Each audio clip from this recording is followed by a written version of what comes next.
बोलिए सदगुरुदेव की साहिबंदी। मैं अपनी बातचीत वहीं से प्रारंभ करूंगा जहां कल छोड़ी थी। आपको ध्यान है, कल मैंने ये प्रसंग उठाया था कि सातमा को किस तरह से बड़ी चालाकी से बांधा गया है। बहुबंधन से बांधिया एक बेचारा जीव, एक बंधन नहीं है, बहुत सारे जीव बेचारा क्या करे जो न छुड़ावे पी। ये जीवात्मा एक ठोस सिद्धांत है सदगुरु भक्ति का। ये आत्मा किसी भी प्रकार से मनुष्य कितने भी तप क्यों नहीं करे, कितने योग भी क्यों नहीं करे, कितने व्रत साधे, कितने भी दान पुण्य क्यों न करे, पार नहीं हो सकता। साहब के शब्द बड़ी चेतावनी है, कॉशनरी वर्ड्स हैं। कितने तपसी तप कर डाले,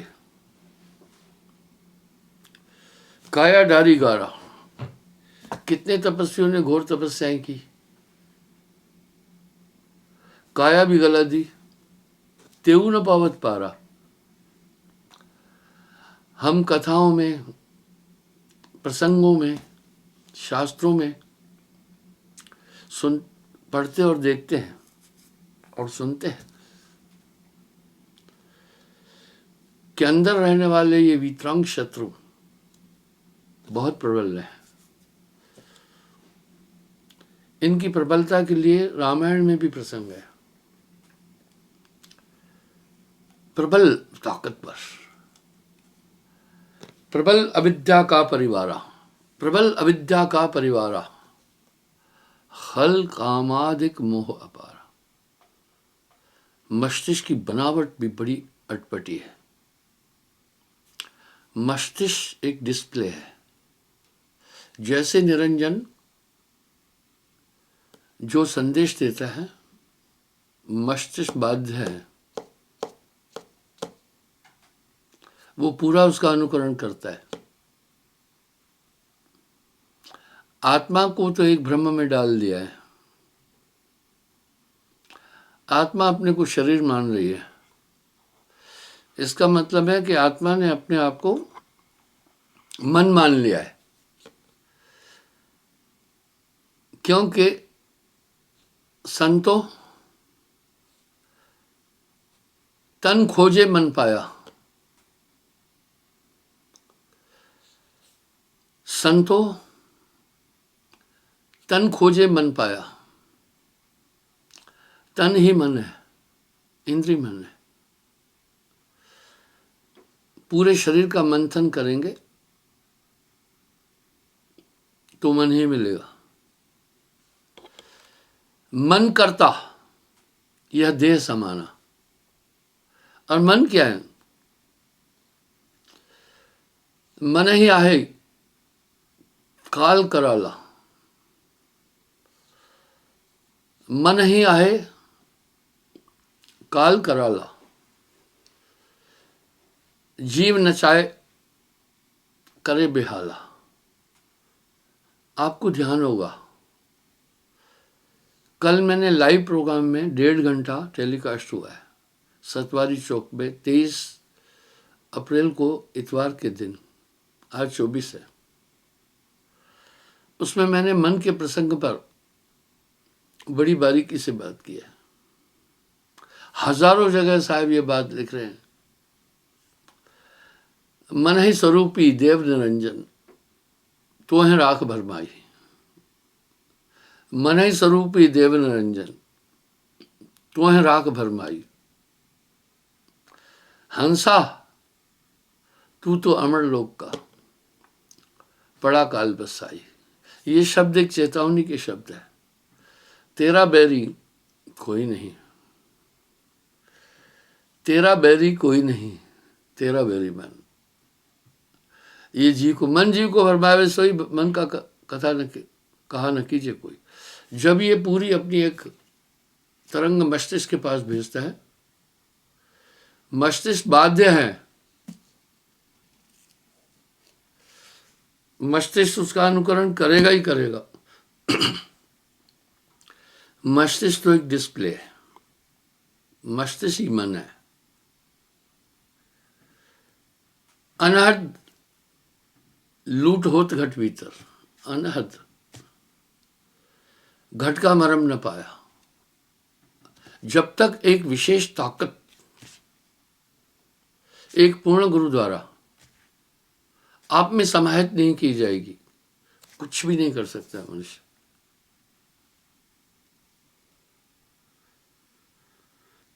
कितने बेहतरीन अलंकार से यही बात गोस्वामी जी कह रहे हैं। गुर बिन भवन निध तरह न कोई, जो बिरंच शंकर समोई।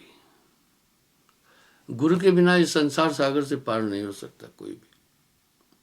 आखिर वो नाम क्या कर देता है वो भी सुने। जन्म जन्म का मैल छूटे। जन्म एक नहीं, जन्म अनेका।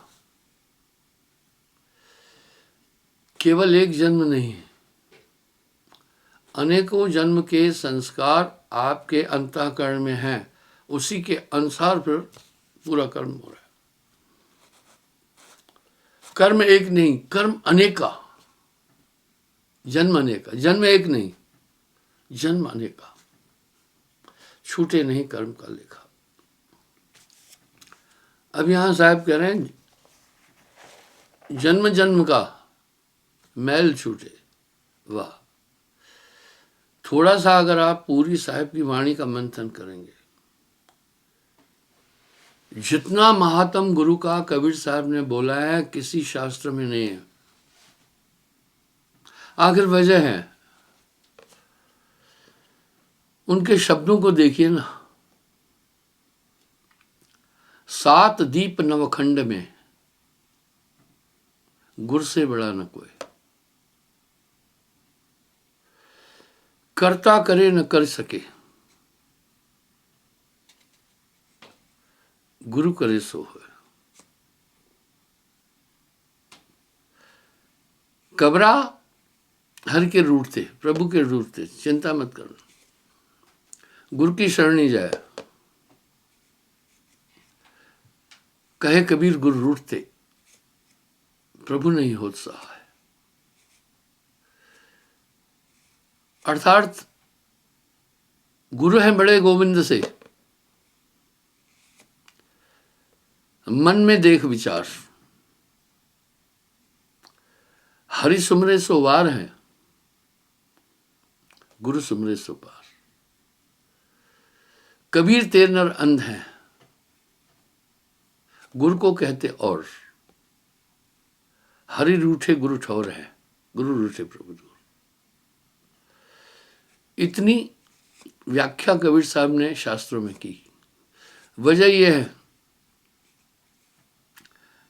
आपके मोबाइल चल रहे हैं, पूरा इंटरनेट आपका चल रहा है, आप इंटरनेट से बहुत काम कर रहे हैं। इंटरनेट सैटेलाइट से कनेक्टेड है। इसी प्रकार गुरु सत्ता से कनेक्टेड है।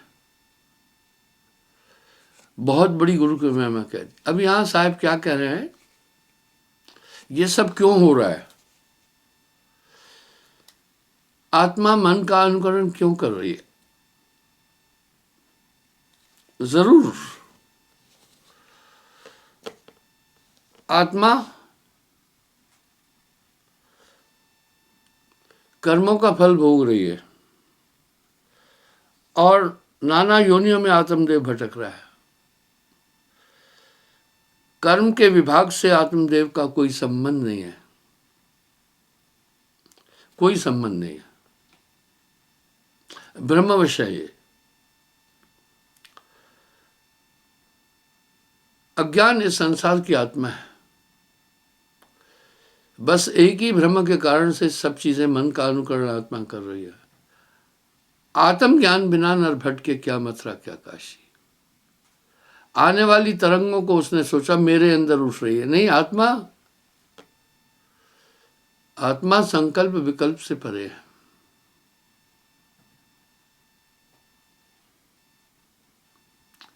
आत्मा संकल्प विकल्प से परे है। आत्मा का संकल्प विकल्प से कुछ नहीं लेना देना है। अब संकल्प विकल्प क्या है? पहले हमारे अंदर संकल्प उठता है, उसके बाद हमारा शरीर क्रियान्वित होता है इसको पूरा करने के लिए। पूरा सिस्टम क्या है, आपको उदाहरण देता हूं। उदाहरण के लिए आप में इच्छा उठी आम खाना है, सवाल उठा आपके अंदर इच्छा क्यों उठी आम खाने की? बहुत जबरदस्त सिस्टम है शरीर के अंदर। आम में जो तत्व है शरीर के लिए, जो आपके शरीर में इनएफिशिएंसी आ रही है, आम के अंदर ऐसे तत्व है जो उसका उपाय है। बारीकी से बात समझिएगा। निरंजन सिर्फ शरीर के लिए सोचता है, इसलिए दुनिया का हर आदमी केवल इस बॉडी के लिए सोचता है, आत्मा के लिए कोई नहीं सोचता। विडंबना है, बड़ी अति विडंबना है। हम सब ये ठीक से जानते हैं शरीर नाशवान है, आत्मा अमर है। पूरी दुनिया को देखिए, सिर्फ शरीर के लिए जी रहे हैं, बाध्य कर रहा है, मन बाध्य कर रहा है। कहे कबीर किस किस को समझाऊं, कहे कबीर किस किस को समझाऊं। सब जग अंधा, सब जग अंधा। अंधा क्यों कहा? अपने अंदर उठने वाले संकल्प विकल्प को भी हम नहीं देख पा रहे हैं, अपने अंदर उठने वाली भावनाओं को, अपने अंदर विचरण करने वाले काम क्रोध लोभ मोह को हम नहीं समझ पा रहे। जैसे जैसे वो मन की तरंगे आती है, हम वो सब करने के लिए बाध्य हैं। आत्मा का क्या पाप कर्मों से संबंध है? चोरी, चंडाली, बलात्कार, लूट खसोट, ये पाप कर्म क्या ये आत्मा है? आत्मा का विवरण तो बहुत बेहतरीन दिया है कि ये चैतन्य है और निर्मल है, पापहीन है। तो फिर ये इसका मतलब है इससे कोई करा रहा है ना ये सब काम, इस पर क्यों नहीं चिंतन हो रहा है? जस नट मरकट को दुख दे, नाना राज रचावन ले। बाजीगर जो भी चाहता है बंदर से कराता है, वो बंधा हुआ है। इसी तरह इस आत्मा से मन जो चाहता है सब काम कराता है। यहां आत्मा बंधन में है। अति विडंबना। आप हम सब ये जानते भी है कि हम बंधन में हैं, लेकिन छुटकारे का आप हम सब कोई यत्न नहीं कर रहे। अब यहां साहब सतर्क कर रहे हैं, कुछ तो मुक्ति का जतन कर रहे। इसलिए आप मन से उम्मीद मत करना कि आत्मा के लिए कुछ सोचे। ना ना ना। एक चीज और बताना चाहता हूं,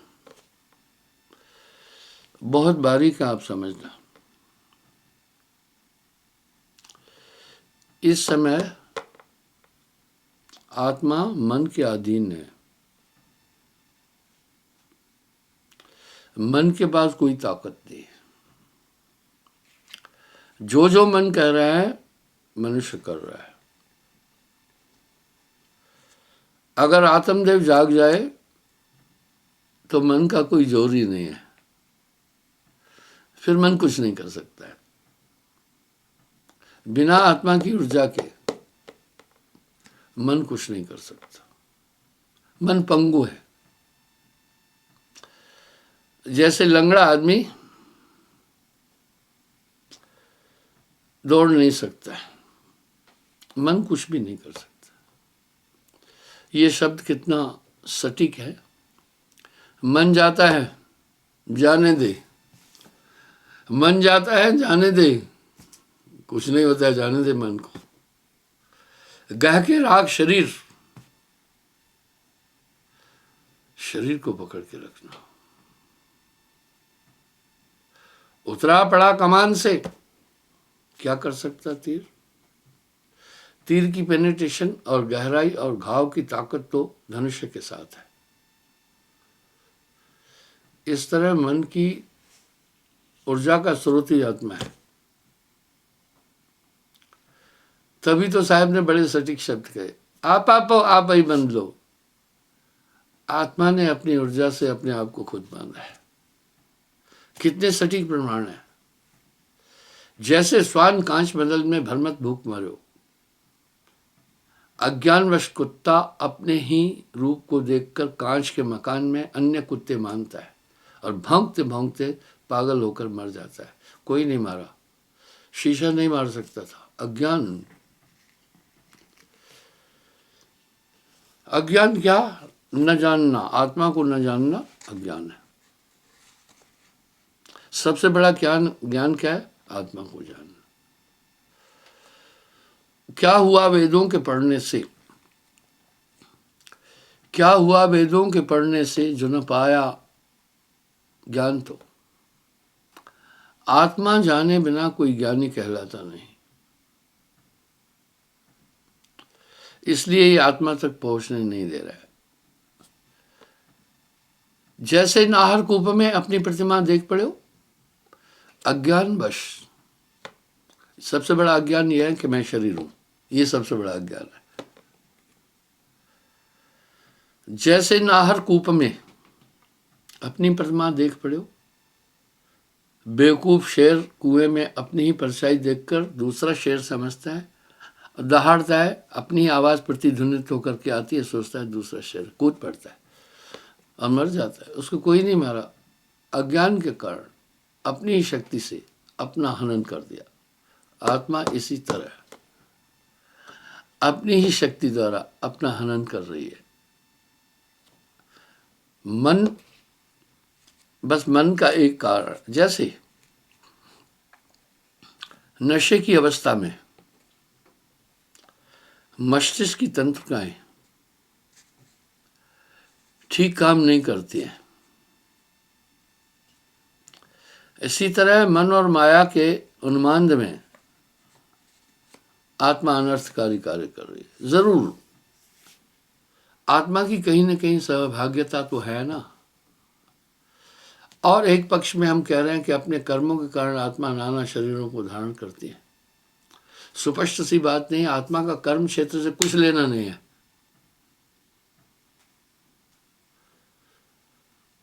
हम कर्म करते हैं 14 इंद्रियों द्वारा, और इनके अलावा कर्म नहीं है। 5 कर्म इंद्रियां हैं, 5 ज्ञान इंद्रियां हैं, 4 अंतःकरण की इंद्रियां हैं। ये सब आत्मा नहीं है।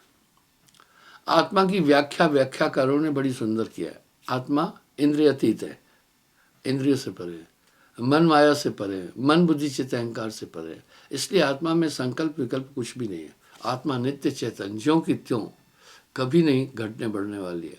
आप एक ऐसा एलिमेंट है, परमात्मा भी ऐसा एलिमेंट है।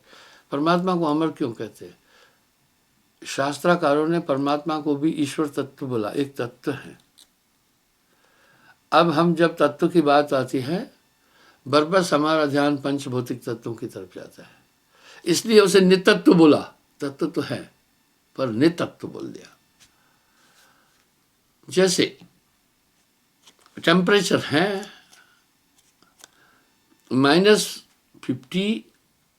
डिग्री है टेम्परेचर, तभी भी टेम्परेचर है। आत्मा है, इन सब से परे है। बस आत्मा ने अपना स्वरूप भूल गई, निज रूप को भूल गई, पूरी समस्या वहीं से उठ गई। निज रूप को क्यों भूली? शेर कुएं में क्यों पड़ा? कुएं और पानी के बिंब के कारण। कुत्ता जैसे स्वान कांच मंदिर में, कांच के मकान में अपने रूप देखकर तभी तो भ्रमित हुआ ना।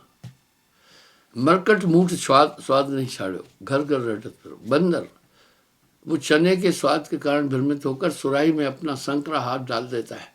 मुट्ठा भरने के बाद मुट्ठा फैल जाता है। अब जब मुट्ठा निकालता है, नहीं निकलता है। उसको ये ब्रह्म आकर्षण चने के कारण आया। कहत कबीर नलनी के सुगना तो क्या पकड़ो। इसी तरह आत्मा शरीर के संसर्ग में आने के कारण से अनर्थ कर रही है। अब क्या हो रहा है, ऐसी निर्मल आत्मा का पाप से क्या संबंध है? आत्मा को मर्डर करने की क्या आवश्यकता है? आत्मा विषय विकारों से परे है, इंद्रियां अतीत है। ये सब हो रहा है। कल मैंने प्रसंग यही उठाया था, चश्म दिल से देख तू,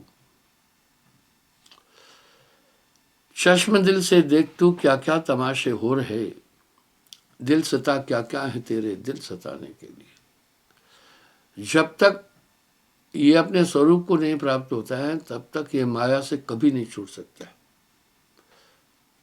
इसलिए 3 गुणों में अंधकार भी आ जाता है, सभी चीजें आती है, 5 तत्व प्रकृतियां आ जाती है। मोटे तौर पर आप देखना, अंधकार में आपका मस्तिष्क काम नहीं करता है। मैंने अंधकार का एक विवरण दिया था, आपने घोर अंधकार देखा नहीं है। मैंने स्थूल और सूक्ष्म दोनों तरह से अंधकार को देखा है। आपको एक उदाहरण दिया था, भोपाल के ताजमहल में वहाँ बोरे बने हैं, वो नवाब का बनाया, सेना रहती थी, उसके अंदर से गुफाएं हैं कहीं जाने की। तो थोड़ा उसके अंदर जाने के बाद आदमी उसमें जाकर वापस नहीं आ पाता है। इस तरह अंधकार में मस्तिष्क काम नहीं करता है। अंधकार में इसलिए भय लगता है। मैंने उस अंधकार का प्रभाव देखा, फिजिकल देखा। हाथ में टार्च थी पर गहन अंधकार था। वो टार्च का नन्हा सा प्रकाश उसको भेद नहीं पा रहा था, इसलिए 2 फीट तक सिर्फ वो भी टार्च का प्रकाश 2 फीट तक धुंधला सा दिख रहा था। ठीक वैसे ही आप देखते हैं जब घने बादल होते हैं तो पृथ्वी पर अंधेरा सा छा जाता है, सूर्य की किरणें उस अंधकार का छेदन नहीं कर पाती है, उलझ जाती है। इसी तरह अंधेरे में एक तो अज्ञान उत्पन्न होता है, दूसरा संशय, शंका। आप रोशनी में चल रहे हैं तो आप देख रहे हैं सामने क्या है, यही अंधेरा हो जाए तो आपको अज्ञान आ जाएगा, कौन चीज कहाँ है। मैं अपना एक उदाहरण देता हूँ। अपने कमरे में घोर अंधकार था। मैं उठकर शंका मिटाने के लिए, कमरे में ही बाथरूम है थोड़ा सा, जबकि उस कमरे में मुझे रहते बहुत दिन हो गए। घोर अंधकार था, बाहर घने बादल थे, किसी भी तरह से प्रकाश का एक भी अंश कमरे में नहीं आ रहा था। मैं 4-5 जगह टकराया।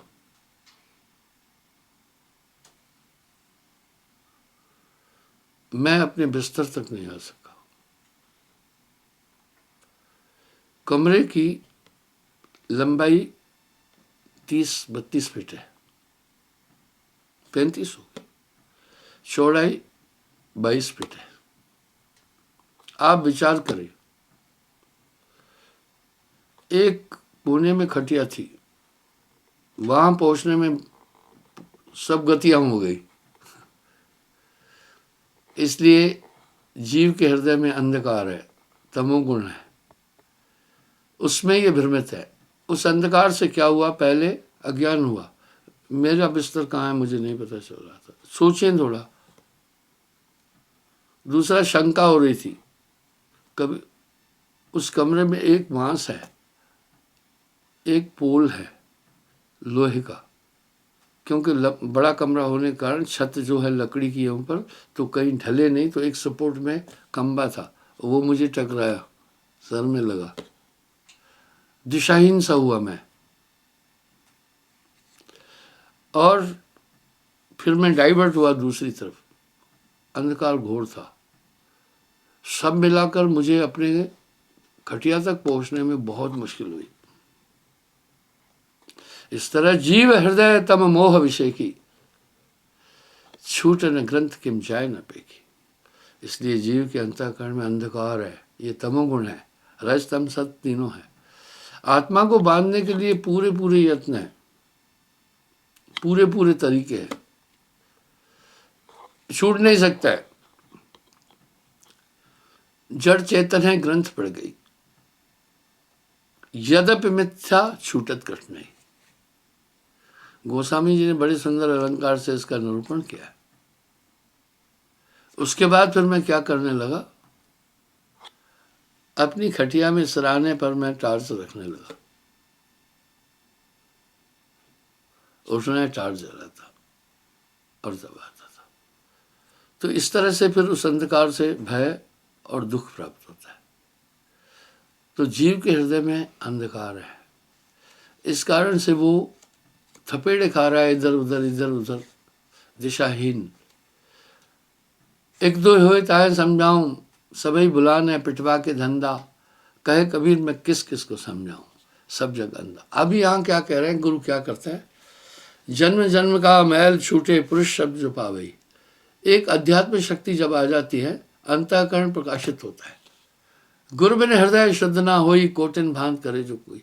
गुरु पोथी पढ़कर हृदय शुद्ध नहीं करता है, अपनी अध्यात्म शक्ति से आपके हृदय को प्रकाशित करता है। इसकी पुष्टि भी है, गुरु के स्मरण मात्र से विंशत विघ्न अनंत, ताते सर्वारंभ में ध्यावत है सब संत। श्री गुरु पदनक गणमण ज्योति, समृत दिव्य दृष्टि होती। और साहब क्या कह रहे हैं, गुरु सुरती सुरधेन समाना, सुरत बांध स्थिर करो, गुरु में दे समाय। कहे कबीर धर्मराज से, परम रूप को पाए, परम पद को पाए, अगम पुरुष लिखा है।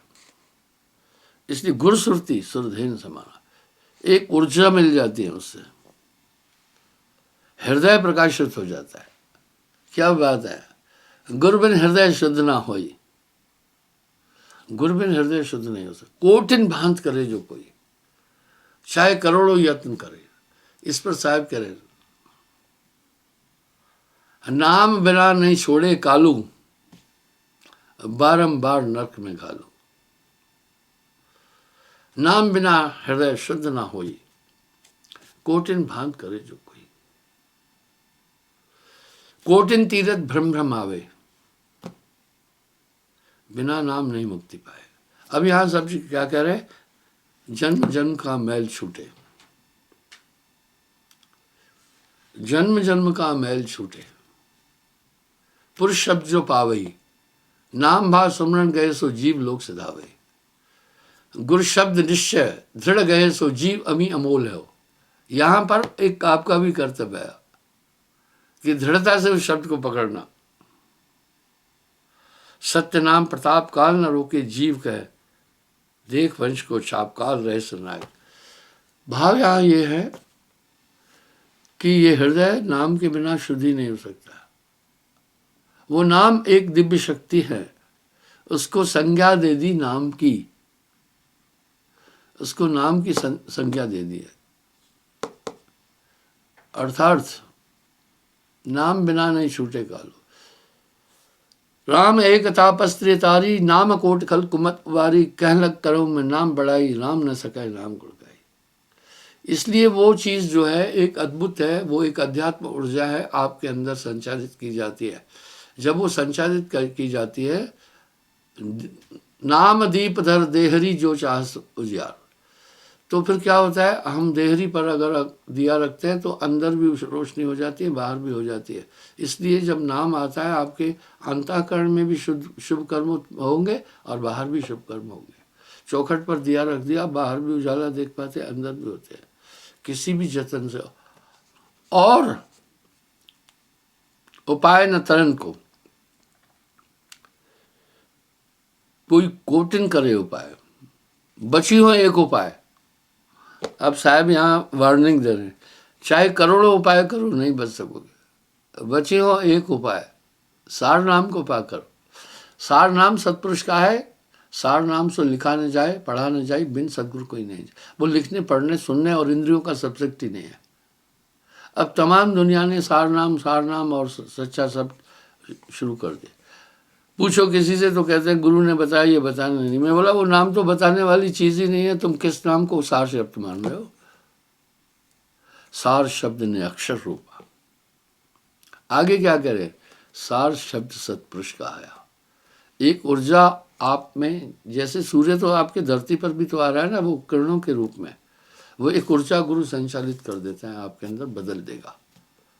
काग पलट हंसा कर दीना, ऐसा नाम सदगुरु में देना। क्षमा चाहता हूँ, समय हो रहा है, कल पुनः मैं हाजिर हो जाऊंगा। साहिब।